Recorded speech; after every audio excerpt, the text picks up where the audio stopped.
They say rain washes away the pain, but that night outside the ER, the rain only smelled like death. Jennifer Jones had spent 10 years saving lives, but she couldn't save her own marriage from a man who threw her away like garbage. She was done chasing love. She was done fixing broken men. But when a silver-haired stranger collapsed in the pouring rain, clutching his chest and gripping her scrub top like it was his last lifeline, Jennifer didn't know two things. One, that this dying man was the richest billionaire in the city. And two, he was about to declare war on everyone who ever hurt her. If you believe that a good heart eventually gets the reward it deserves, hit that subscribe button and turn on notifications. You do not want to miss how Jennifer goes from a rejected wife to the queen of an empire in this shocking story of betrayal and redemption. The rain fell in sheets, blurring the neon red emergency sign above the automatic doors of Mercy General Hospital. Jennifer Jones pushed the doors open and stepped into the downpour, letting the cold water hit her tired face. She had just finished a double shift, 16 grueling hours on her feet, but she wasn't in a hurry to leave. Going home meant facing a silent apartment and a mailbox full of overdue bills. At 38 years old, Jennifer felt like her life was already over. She adjusted her backpack, preparing to make a run for her beat-up sedan, when a movement across the parking lot caught her eye. Under the dim street lamp, a man was stumbling near the curb.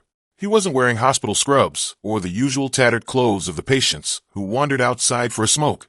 He was wearing a suit, a sharp, charcoal gray tailored suit that looked like it cost more than Jennifer's car. He gripped a leather briefcase in one hand, but his other hand was clutched tight against his chest. Jennifer froze. She knew that posture. She knew the terrifying look of confusion on a person's face when their heart stopped beating the way it should. "Sir," she called out, her voice barely audible over the thunder. The man looked up, his face pale and slick with rain. His eyes were wide with panic. He took one step toward her, reached out a trembling hand, and then collapsed hard onto the wet asphalt. Jennifer didn't think. She just reacted. She dropped her bag and sprinted across the slick pavement, sliding onto her knees beside him. The water soaked through her scrub pants instantly, but she didn't feel the cold. She only felt the man's wrist. There was no pulse. Code blue. "I need help out here," she screamed toward the hospital entrance, though she knew the storm might drown her out. She rolled the man onto his back. He was older, maybe late 50s, with silver hair plastered to his forehead. Jennifer interlocked her fingers, positioned her palms over his sternum, and began chest compressions. 1, 2, 3, 4. She pushed hard and fast, the rain mixing with the sweat on her brow. "Come on," she gritted out, pumping his chest. "Don't you die on me. Not tonight." Security guards finally burst through the doors, followed by a stretcher team. They scooped the man up, Jennifer still shouting vitals and instructions as they ran him back into the trauma bay. The chaos of the ER swallowed them whole, shouting doctors, ripping Velcro, the high-pitched whine of the defibrillator charging. Jennifer stood in the corner of Trauma Room 1, dripping wet, watching the team work. For a terrifying minute, there was only the flatline tone. Then a miracle. Beep, beep, beep. A sinus rhythm returned. 30 minutes later, the room was quiet. The doctors had left, satisfied he was stable. Jennifer stayed behind to check the monitors one last time. She looked down at the man. Now that the panic was gone, she really looked at him. His shoes were Italian leather. The watch on his wrist was a platinum Rolex. This man was powerful, wealthy, and completely alone. She felt a strange pang of pity for him. Money clearly couldn't stop a heart attack. She reached out to adjust his blanket, her hand brushing against his cold arm. Suddenly, the man's eyes flew open. He gasped, sucking in a jagged breath of air. Before Jennifer could call for the doctor, his hand shot out and clamped around her wrist with a strength that shocked her. His grip was like iron. He pulled her down close to his face, his blue eyes frantic and hazy with medication. He stared right into her soul, trying to focus. His lips moved, dry and cracked, and he whispered just one word, a name that made Jennifer's blood turn to ice. Derek. Jennifer froze, her heart hammering against her ribs. Derek was the name of her ex-husband. Derek. The name hung heavily in the sterile air between them. Jennifer yanked her wrist free from the man's grip, her pulse fluttering wildly in her throat. "It's just a coincidence," she told herself firmly, stepping back from the bed. Derek is a common name. There are thousands of Dereks in this city alone. The stranger's eyes fluttered shut again, the sedation pulling him back under, leaving Jennifer standing there with her heart pounding against her ribs. She needed to get away. She needed air. She retreated to the staff break room, a windowless box that smelled of stale coffee and harsh disinfectant. It was the sanctuary of the lonely. Jennifer collapsed into a plastic chair and unwrapped a turkey sandwich she had bought from the vending machine 6 hours ago. The bread was soggy, the lettuce wilted. She took a bite, tasting nothing but exhaustion. She pulled her cracked smartphone from her pocket and tapped the screen. 3:15 a.m. No new messages. No missed calls. No one wondering if she was safe in the storm. The silence of the phone was louder than the thunder outside. It was a vacuum that sucked the air out of the room, reminding her exactly how small her world had become. It hadn't always been this quiet. Her mind drifted, unwanted and unbidden, back to a night 6 months ago. The night the silence started. It was their 10th wedding anniversary. Jennifer had spent all day cooking Derek's favorite roast chicken, wearing a dress she felt slightly uncomfortable in because it was tighter than she was used to. When the front door opened, she had smiled, expecting flowers. Instead, Derek tossed a thick manila envelope onto the dining table. It landed with a heavy thud that rattled the silverware. "I can't do this anymore, Jen," he had said, his voice devoid of emotion. He didn't even sit down. "Do what?" she had asked, her hands trembling as she reached for the envelope. "Be married." "Be bored," he snapped. He looked at her with a cruelty that took her breath away. "I met someone. Her name is Tiffany. She's 24. She's full of life, Jen. You're done. You're old. You're always tired. Being with you feels like I'm waiting to die." The memory of the screaming match that followed still made Jennifer's hands shake. She remembered throwing a vase at the wall, the ceramics shattering just like her dignity. She remembered begging him to explain how 10 years meant nothing. Derek had just laughed, a cold, pitying sound. "I want a future, Jennifer. Your history." He had walked out the door to be with a girl who was barely out of college, leaving Jennifer with a cooling dinner and a destroyed life. A tear splashed onto her phone screen, snapping her back to the harsh fluorescent lights of the break room. She angrily wiped the screen with her thumb. "He isn't worth it," she thought bitterly. "He's gone." Suddenly, the break room door banged open, startling her. It was Sarah, a junior nurse, looking flushed and terrified. "Jennifer, thank God you're still here." Jennifer stood up, the chair scraping loudly against the linoleum. "What is it? Is the cardiac patient coding again?" Sarah shook her head, eyes wide with panic. "No, he's awake, and he's going absolutely crazy. He just threw a metal water pitcher at Dr. Evans' head. He's screaming that he'll sue the hospital into the ground if anyone touches him." Sarah grabbed Jennifer's arm, pulling her toward the door. "He's demanding you, Jennifer. He says he won't let a single person near him but the woman from the rain. You have to come now." Jennifer followed Sarah quickly down the hall, the urgency in the younger nurse's voice overriding her own exhaustion. Room 1 was cordoned off. A security guard stood outside, looking weary. Dr. Evans, the head of cardiology, was red-faced and adjusting his tie. "You get in there, Jones. He's your problem now. If he lays one hand on you, call security immediately." Jennifer just nodded and pushed the door open. The room, built for quiet recovery, looked like a hurricane had passed through it. The fruit basket was overturned, ice water was soaking the carpet, and the remote control was smashed against the far wall. Harlan Sterling was half-sitting, half lying against his pillows, his expensive silk pajamas disheveled. His face was no longer pale. It was flushed with fear and rage. He was the most powerful man in the state, but right now, he was a frightened, cornered animal. Finally, Harlan roared, ignoring Jennifer and directing his anger toward the doorway. "Do you people understand who I am? I will have this entire pathetic excuse for a hospital shuttered by morning. I demand my personal doctor, not these vultures. Get me out of here." Jennifer didn't flinch. She closed the door quietly, walked to the foot of the bed, and crossed her arms. Her voice was low, firm, and entirely devoid of fear, the same voice she used to settle a crying toddler or a frantic trauma victim. "Mr. Sterling, my name is Jennifer Jones. You will stop shouting now. You will stop throwing things. If you do not calm down, I will sedate you myself and strap you to this bed. You are a patient, not a shareholder, and your demands end where my license begins. Do we understand each other?" Harlan stopped mid-sentence. His mouth hung slightly open. He stared at her, not with anger, but with genuine shock. No one, not his staff, his lawyers, or his own family, had ever spoken to him that way.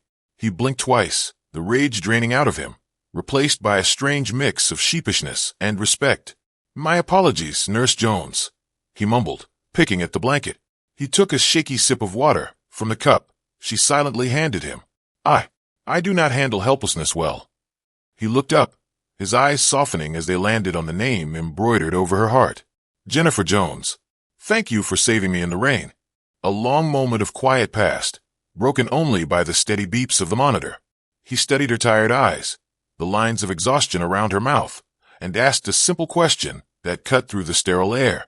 Tell me, Jennifer, with all that courage you just showed, are you happy? The question hit her harder than any blow from Derek ever had. Jennifer looked away, feeling the sting of unshed tears. She couldn't lie to this man who had been so close to death. No, sir, she whispered honestly. I am not. My life is quite miserable right now. She started to elaborate, but was interrupted before she could say another word. Her phone buzzed aggressively in the pocket of her scrub pants. Not a text, but an actual incoming call. She glanced at the screen, and the air left her lungs in a swift, silent gasp. It was Derek. He wasn't at work, and he never called her unless he wanted something. Jennifer stared at the phone, seeing a figure moving past the glass of the trauma unit's hallway window. It was Derek, and he was holding the hand of a woman with long, blonde hair. Jennifer stared at the phone. The number was unmistakably Derek's, but she couldn't answer it. Not now. Not while he was standing 40 feet away, looking perfectly pressed and condescendingly smug. She hung up abruptly and shoved the phone deep into her pocket. Mr. Sterling, I have to go. There's a disturbance in the lobby that requires my attention. She didn't wait for his reply, turning on her heel and marching out. The fluorescent lights of the hospital hallway seemed to grow harsher as she walked toward the lobby. Every step echoed the frantic rhythm of her heart. Calm, Jennifer. Stay professional. This is the last person on earth who deserves to see you lose control. She repeated the mantra, but the memory of the divorce papers burned away her composure. She knew that look on Derek's face. It was the look he wore right before he delivered a cold, casual cruelty. She braced herself for impact. When she reached the lobby, the scene solidified. Derek, impeccable in a navy jacket, was standing over a plush, bolted-down chair where Tiffany was draped dramatically. Tiffany, her features exaggeratedly distressed, was holding a small ice pack to her ankle. She wasn't crying. She was pouting.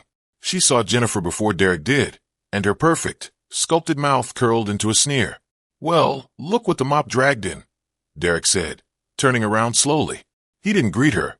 He didn't acknowledge their decade of history. He just looked her up and down, lingering on her damp, wrinkled scrubs. Jennifer, aren't you still here? I suppose someone has to scrub the floors late at night.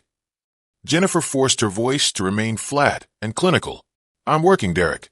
What is the emergency? This, he said, gesturing grandly toward Tiffany's ankle. The pavement was wet, and my fiancée had a little tumble.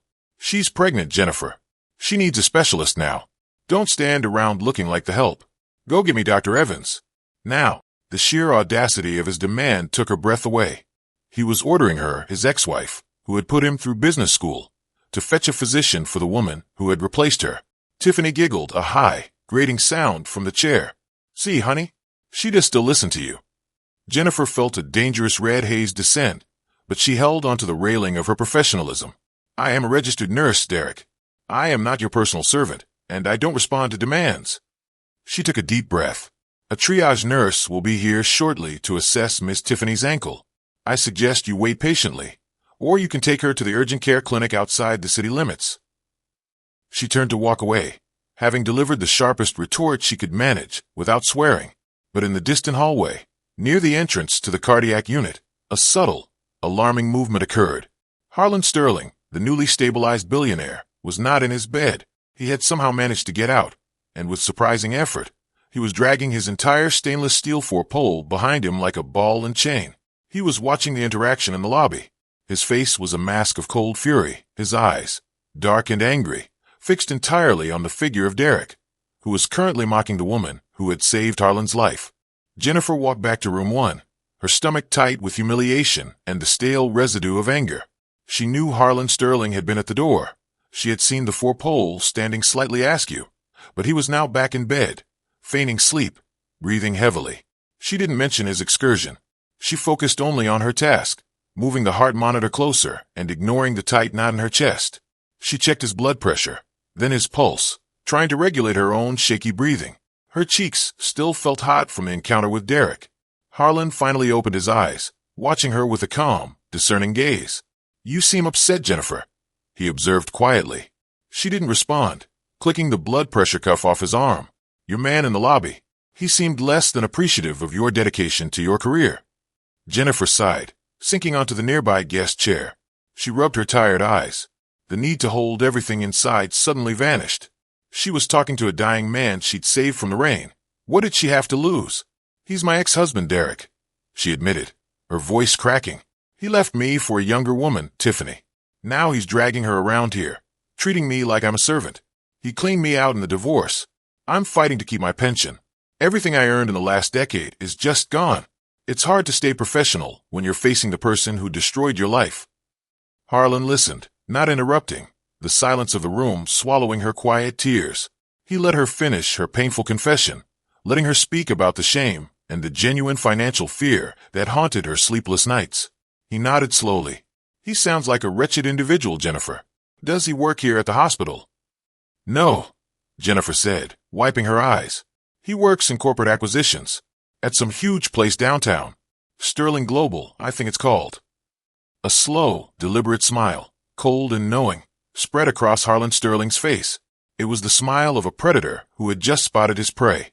"Sterling Global," he repeated, the name rolling off his tongue like velvet. He reached out and tapped the monitor displaying his EKG. "Yes, Jennifer, I know the company very well. I am Harlan Sterling. I am the CEO, and I am the sole owner." The air pressure in the room seemed to drop. Jennifer stared at him, unable to speak, the reality of the name and the company slamming into her like a physical force. The powerful man who owned the very ground Derek walked on was lying in front of her, indebted to her for his life. "I need to leave this place," Harlan continued, his voice dropping to a conspiratorial level. "I need recovery, not these sterile walls. I need a private medical concierge, someone competent, who doesn't flinch when I yell, someone whose loyalty I can trust." He looked her directly in the eye.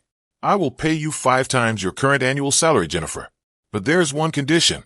You will move into my estate. You will live in the mansion, ready for service 24 hours a day." Jennifer's decision took all of 30 seconds. 5 times her salary and a refuge from the crushing debt of the divorce was not an offer. It was a lifeboat. Harlan's doctors cleared his discharge the next afternoon, and Jennifer found herself standing on the curb outside her cramped, anonymous apartment building, looking down at a small suitcase. Everything she owned fit inside that bag. A sleek, black limousine pulled up. Jennifer climbed into the silent, air-conditioned luxury, feeling utterly displaced. The leather seats were too soft, the tinted windows too dark. She was leaving behind the only security she had ever known, her routine, her unit, the steady pulse of a hospital, and trading it for the unpredictable whims of a billionaire. As the city faded into affluent suburbs, she felt a profound, melancholic loneliness. She was entering a new world, but she was entering it completely alone. The limo swept through wrought iron gates marked with the stylized S of the Sterling family crest. It drove for what felt like an entire city block before rounding a curve that revealed the main residence. It wasn't a house or even a mansion. It was a sprawling, gray stone structure, reminiscent of a European castle. Crystal chandeliers glittered through the tall windows, illuminating the deep green of the surrounding manicured lawns. The car stopped under a vast portico, and the door was opened by a stern-faced woman who stood rigid and assessing. This was Mrs. Albright, the head of house. She was impeccably dressed and spoke with an icy precision. "Nurse Jones, welcome to the estate. Your quarters are prepared." Mrs. Albright's eyes, however, clearly stated that Jennifer was not welcome, but an unfortunate necessity. "I must advise you of the standards here. We expect silence, discretion, and absolute efficiency. Mr. Sterling is fragile. Your presence here is strictly professional." Jennifer felt the familiar heat of humiliation rise, but she met the woman's gaze, refusing to drop her eyes. She was a professional, not an amateur, and she refused to let judgment break her. After being shown her spacious, beautiful suite, a world away from her old bedroom, Jennifer unpacked quickly. She checked the monitor connecting her to Harlan's main rooms, then walked down the long hall toward his private study to deliver his evening medication. She found the room empty. Harlan was likely resting in his bedroom upstairs. She used the opportunity to check the temperature and clear a stray glass. As she moved past the expansive mahogany desk, something on the surface caught her attention. It was a framed photograph, not a professional portrait, but a casual snapshot taken on a bright, sunny day. The image showed a younger, robust Harlan Sterling, laughing deeply, his arms slung affectionately around a familiar figure. Jennifer picked up the photo, her hand trembling.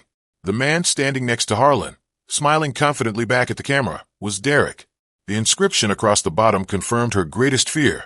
To Harlan, my dearest godfather. Cheers to many more. Harlan wasn't just Derek's boss. He was Derek's family. Jennifer didn't have to wait long. Harlan Sterling emerged from his bedroom 20 minutes later, looking rested and ready for a quiet evening. Jennifer was waiting for him, standing beside the mahogany desk, the framed photograph clutched so tightly in her hand that the glass felt warm. Jennifer, is something wrong? Harlan asked, his voice smooth and concerned. Jennifer shoved the photo toward him, her hands trembling with a mixture of fear and profound anger. Don't insult my intelligence, Mr. Sterling. You knew exactly who I was when you made this offer. You didn't just need a nurse, you needed a puppet. This whole thing is a setup. Her voice rose, dangerously close to a scream. You are Derek's godfather. This wasn't a coincidence. I feel trapped, like a laboratory mouse in your elaborate game. I quit. I don't care about the salary. I'm leaving. Now. Her threat hung in the massive room, powerful and loud. She was ready to turn and run, sacrificing the money for her sanity. Harlan held up his hands, completely defenseless, looking genuinely wounded by her accusation. This was the vulnerable patient from the ER, not the cold CEO. Stop, Jennifer. Look at me. He waited until her frantic eyes met his. You are correct. I am Derek's godfather. I have known him since he was a boy, and I was thrilled when he joined Sterling Global. I even financed his university degree, but I did not know what kind of man he became. I did not know he treated you like dirt until I saw it with my own eyes in the hospital lobby. Harlan sat down heavily on the edge of the chair, his face grave. I owe you my life, Jennifer.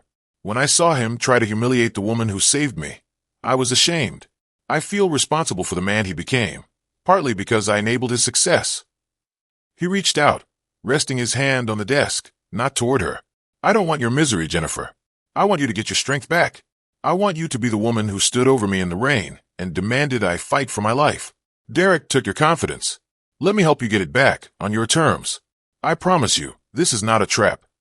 Jennifer stared at him, breathing hard. The raw sincerity in his voice and the genuine sadness in his eyes made her pause. She lowered the photo slowly. She didn't trust him entirely, but she couldn't dismiss the kindness she had seen either. She was about to agree to stay just one more night when a sudden, jarring sound interrupted them. A booming chime echoed through the silent house, the sound of the front door signaling a guest's arrival. Before Jennifer could process the noise, Mrs. Albright's voice, starched and formal, drifted down the hall from the grand foyer. Mr. Sterling, your dinner guests are arriving, and our first guest this evening is Mr. Derek Hayes. Derek. The name was a gunshot, silencing the delicate truce between Jennifer and Harlan. Jennifer immediately stepped back, her mind racing for an exit.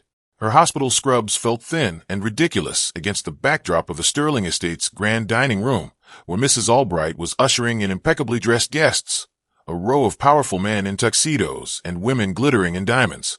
I need to go, Jennifer whispered urgently to Harlan. I can't be here. Not like this. She moved quickly toward the service door that led to the kitchen, seeking the anonymity of the shadows. Harlan, however, was faster. He caught her arm, his grip surprisingly strong. No, Jennifer. You will stay right here. His voice was low and commanding. This is my home. You are my guest of honor. Show them who you are. He steered her toward the 20-foot-long mahogany dining table, pulling out the massive chair directly to his right, the host seat. She sat, feeling every eye in the room judging her damp, wrinkled green uniform against the pristine white linen and crystal. Her anxiety was a physical weight, pressing down on her chest. The introductions were a blur. Jennifer offered polite, strained smiles to senators and CEOs, all of whom gave her a curious, confused glance before moving on. Then, the music seemed to quiet. Derek and Tiffany walked in. Tiffany was wearing a shimmering, emerald gown that aggressively highlighted her youth. Derek looked smug, thinking this was a social ascent. Derek's gaze swept the room, pausing on Harlan at the head of the table. He started to walk over, his expression radiating confidence, but then he saw the figure seated next to his godfather. He stopped dead. His jaw went slack. The smugness vanished, replaced by a momentary, delicious paralysis. Tiffany leaned in to whisper, but Derek barely heard her. He was staring at his ex-wife, the woman he had called boring, sitting in the seat reserved for the most honored person at the table. He recovered quickly, replacing shock with a cold, calculated cruelty. He walked over, forcing a laugh that sounded brittle and false. He picked up a crystal water glass and choked on the first sip, then turned to Harlan with an exaggerated gesture. "Harlan, darling, I didn't realize this was a buffet service tonight," Derek said loudly, ensuring all the silent, wealthy guests heard him. He pointed a finger, thick with a gold wedding band, at Jennifer Scrubs. "I'm sure Jenny makes a fine nurse, but shouldn't the catering staff be, in the kitchen? Or did you invite her here to clear the plates? For old time's sake." A wave of crushing humiliation washed over Jennifer. She stared down at her lap, her throat closing up, ready to bolt from the chair and run out of the mansion forever. Before she could move, a sound like a pistol shot echoed through the dining room. Harlan Sterling had slammed his massive, manicured hand flat against the mahogany table. The silver platters rattled, and the hushed conversation died instantly. The room went silent, all eyes on the billionaire who had been so close to death just hours before. Harlan slowly rose to his feet, his gaze fixed entirely on the pale, sweating face of Derek Hayes. "She isn't to help, Derek."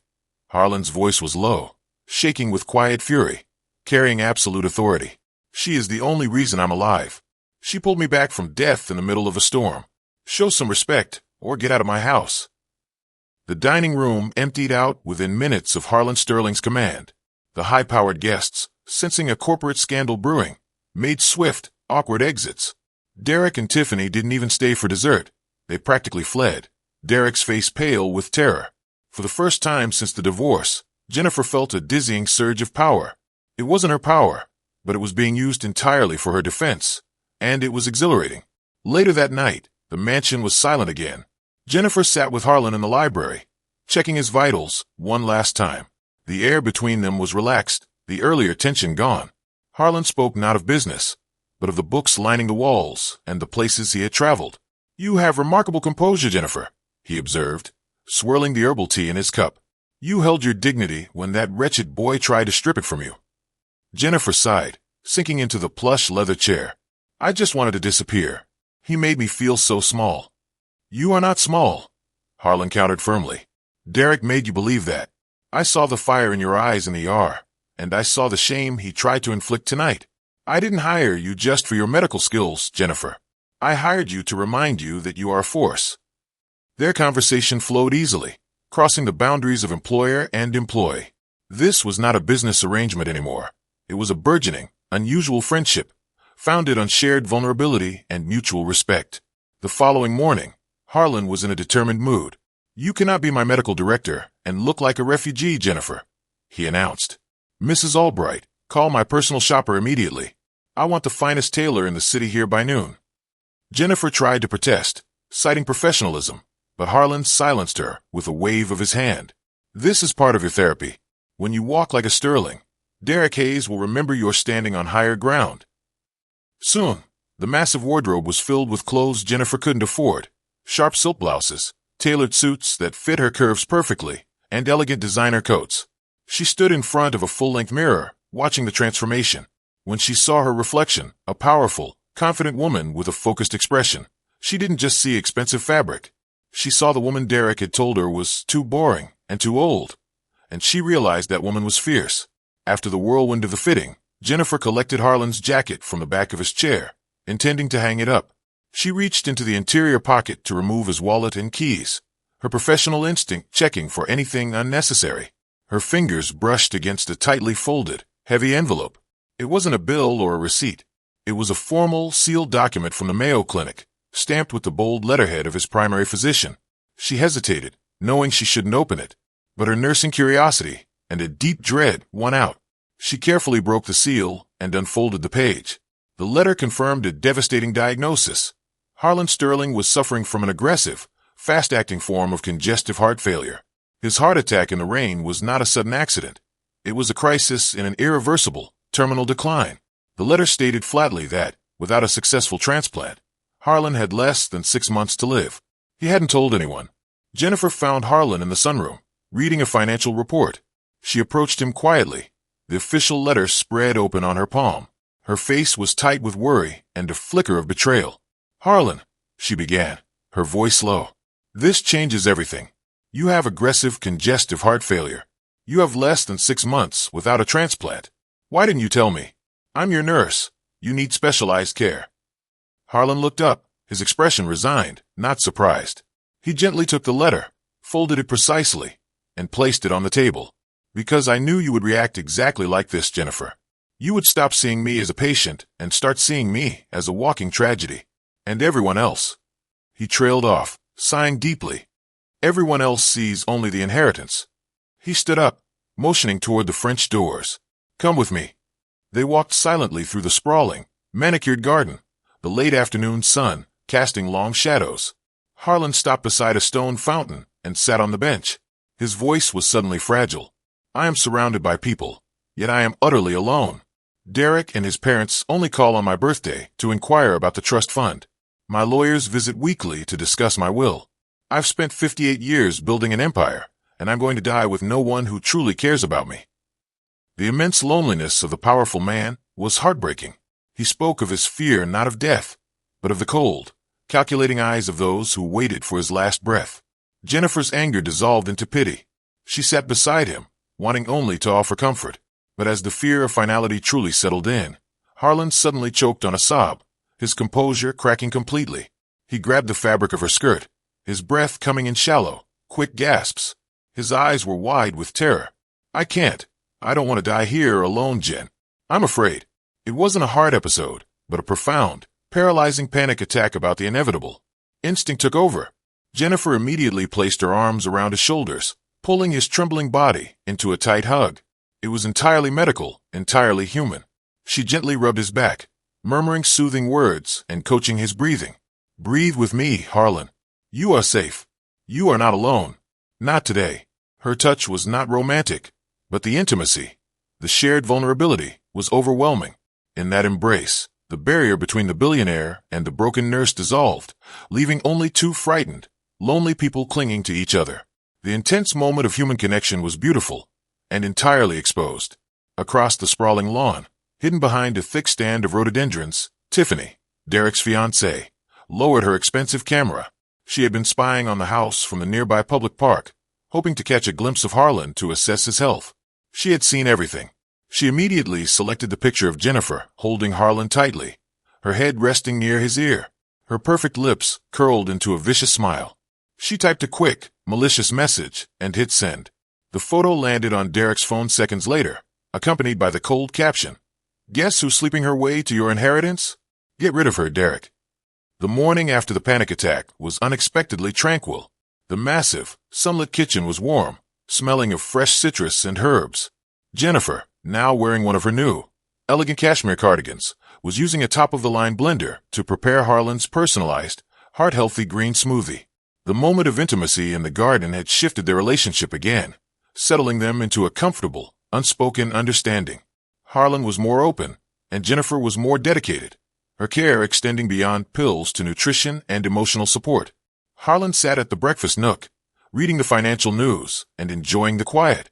"You know, Jennifer, this is the first morning in years I haven't woken up feeling like I was bracing for a war." Jennifer smiled, pouring the thick, vibrant green liquid into a glass. "That's what smoothies and good boundaries are for, Harlan." She placed the glass in front of him, but before he could lift it, the kitchen doors burst open with a violent swing.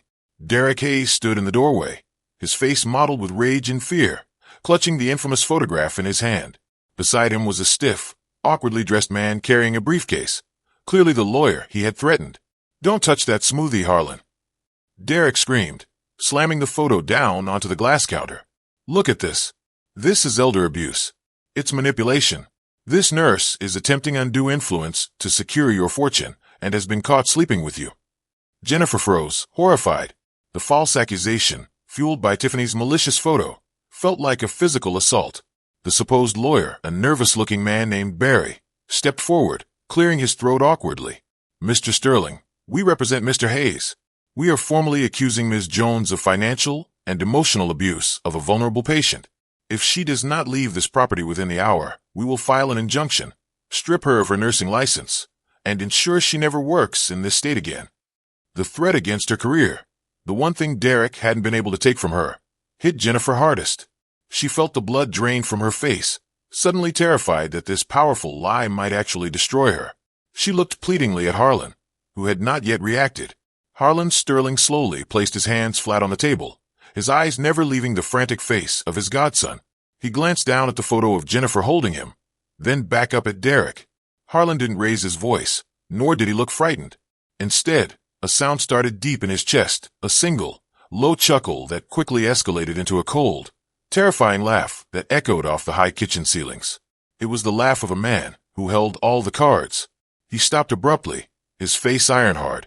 He reached over to the wall beside the breakfast nook and pressed a discreet silver button hidden beneath the granite ledge.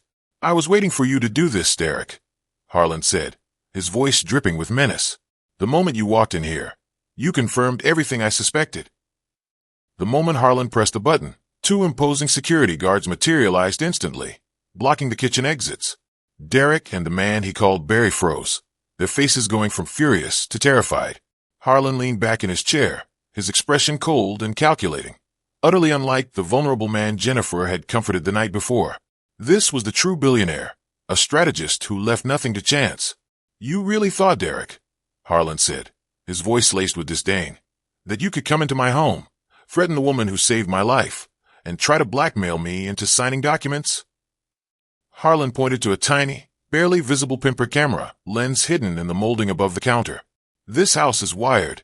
I have seen everything, and I have heard everything." He gestured to one of the security guards. "Play the file for my godson, please. File 7B. A synthesized voice suddenly filled the kitchen, a cold, clear recording of Derek's own voice. Jennifer recognized the sound of his apartment. "Harlan is weak. He's sentimental now that he's sick. We just need to get him to sign the power of attorney over to me. He'll be too doped up to realize what he's doing."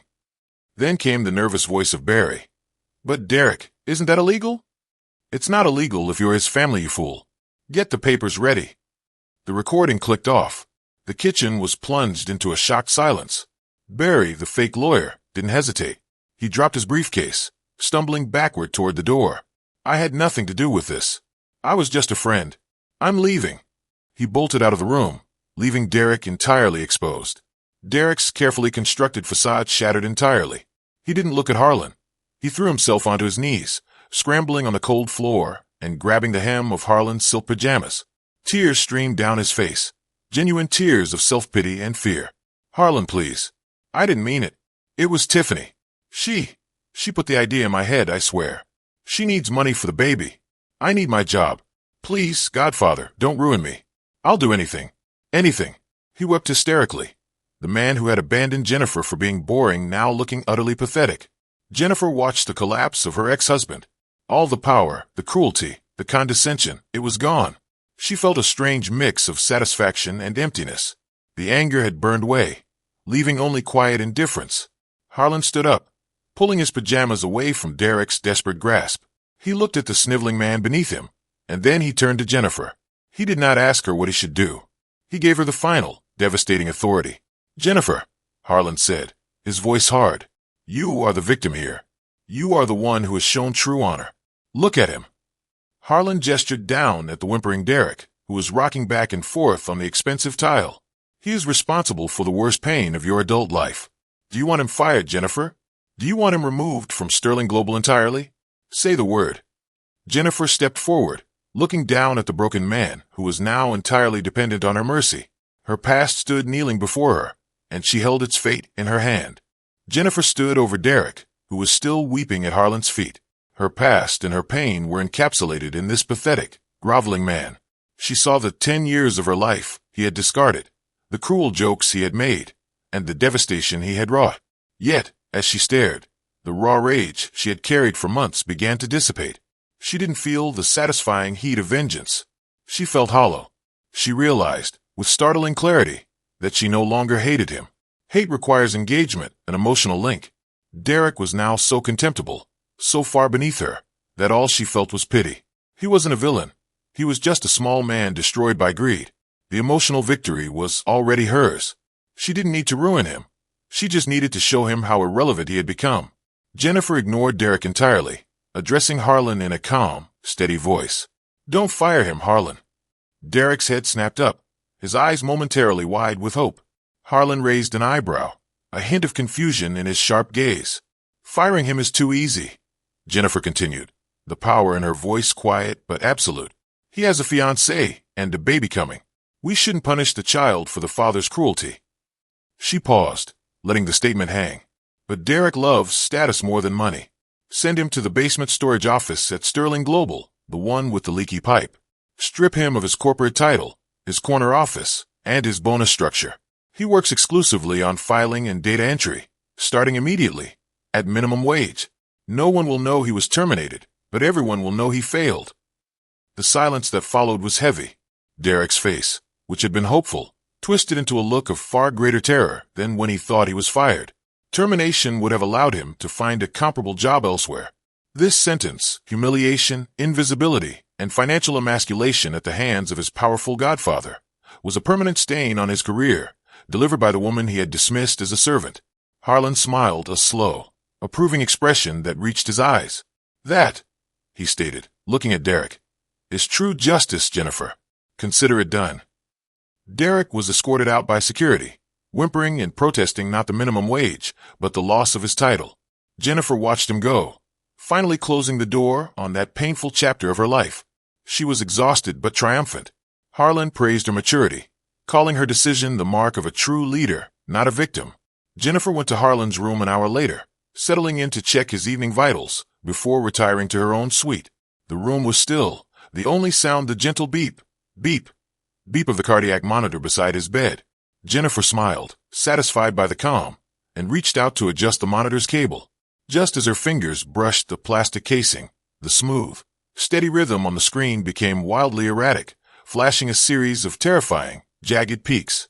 Harlan gasped once, clutching his chest. Before Jennifer could even hit the emergency call button, the beeping morphed into a long, continuous, high-pitched tone. The line on the screen went perfectly, horrifically flat. The long, continuous tone of the flat line was the most terrifying sound Jennifer had ever heard. Every instinct kicked in. She screamed for the security staff to call an ambulance while she threw herself onto Harlan's chest, initiating aggressive CPR right there in his bedroom. Her previous triumphs, the elegant clothes, the power dynamic, all vanished beneath the desperate, physical fight for his life.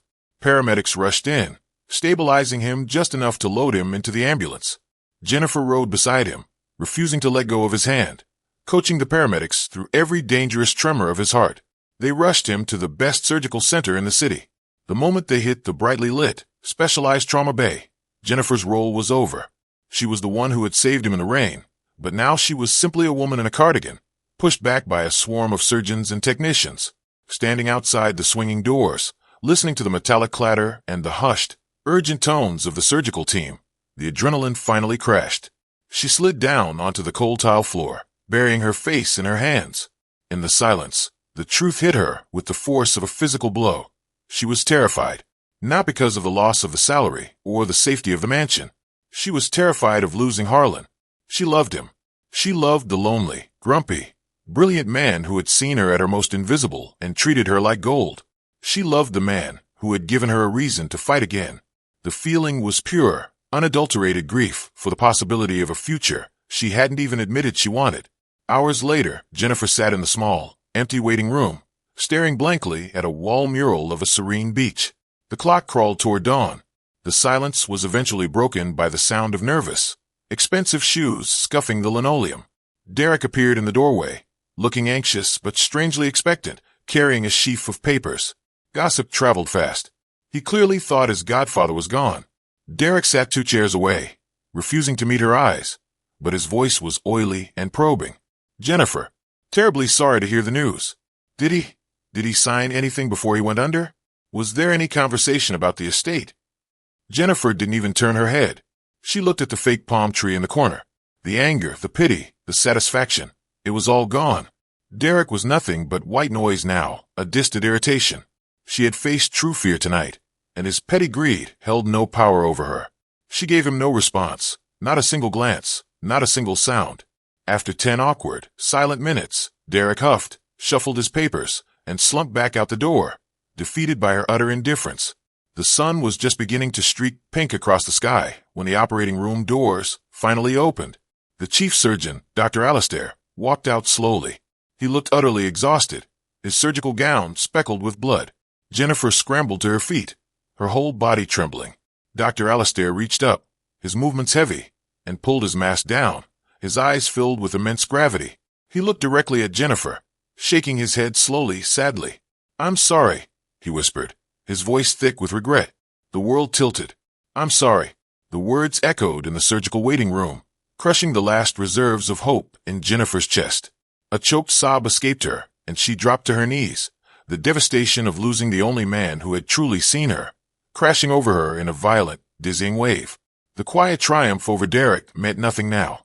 Dr. Alistair's voice cut through her grief, sharp and insistent. "I'm sorry, Miss Jones," he repeated, holding her arm. "That we couldn't save his old heart.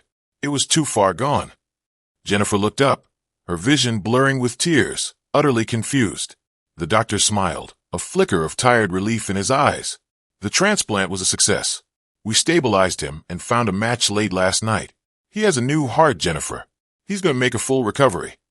The relief hit her like a lightning strike. She didn't faint. She just sat there, breathing in ragged gasps, the world snapping back into sharp, vibrant focus. Her tears instantly shifted from profound sorrow to overwhelming, exhilarating joy. Harlan was alive. 1 year later, Jennifer Jones, now 40 years old, was no longer a nurse. She was the director of strategic development for the Sterling-funded foundation, moving with purpose through the halls of the Mercy General Heart Wing. The wing was brand new, gleaming, and proudly displayed a bronze plaque near the entrance, dedicated to the exceptional care provided by Director Jennifer Jones. She wore a bespoke emerald suit, and the only rings on her fingers were her own. She had built herself back up entirely. Her healing was complete. She finished a late meeting and walked through the automated doors toward the hospital curb. Just like that first night, it was raining, a soft, gentle shower that carried the scent of wet asphalt. Jennifer paused, smiling faintly at the familiarity of the scene, when a long, black Rolls-Royce pulled silently up to the curb. The back door opened, and out stepped Harlan Sterling. He was impeccably dressed, handsome, and vibrant, the picture of perfect health. He had shed the fear and the frailty of the previous year, now standing tall and strong. He was still the billionaire, but he was her billionaire. He didn't walk around the car. He immediately extended a large, black umbrella over her head. "Late night, Director Jones," Harlan said, his voice deep and warm. "Someone has to ensure your heart center runs smoothly, Mr. Sterling," she replied, leaning into his warmth. They weren't just partners, they were married, their bond forged in crisis and defined by respect. As they walked toward the car, Harlan squeezed her hand. "There's one more secret I kept from you, Jennifer," he murmured, his eyes looking back toward the doors of Mercy General. "That first night in the rain, the heart attack was real, but me being at your hospital was not a coincidence. 10 years ago, my mother was in the long-term care unit here. You were the only nurse who treated her like a human being, not a burden. You used to bring her flowers and sit with her when she was scared." Jennifer stared at him, stunned. She barely remembered the elderly woman. "When I realized I was dying, I ordered my security team to find you," Harlan confessed, holding her close. "You see, Jennifer, you thought you were done chasing love, and you thought I only started chasing you when you saved my life. But the truth is, I saw your immense heart first. I've been chasing your kindness for months." He smiled down at her, the rain drumming softly on the umbrella above their heads, protecting them from the storm. The long, agonizing chase was finally over. She spent years chasing the wrong man, only to find the right one was chasing her all along.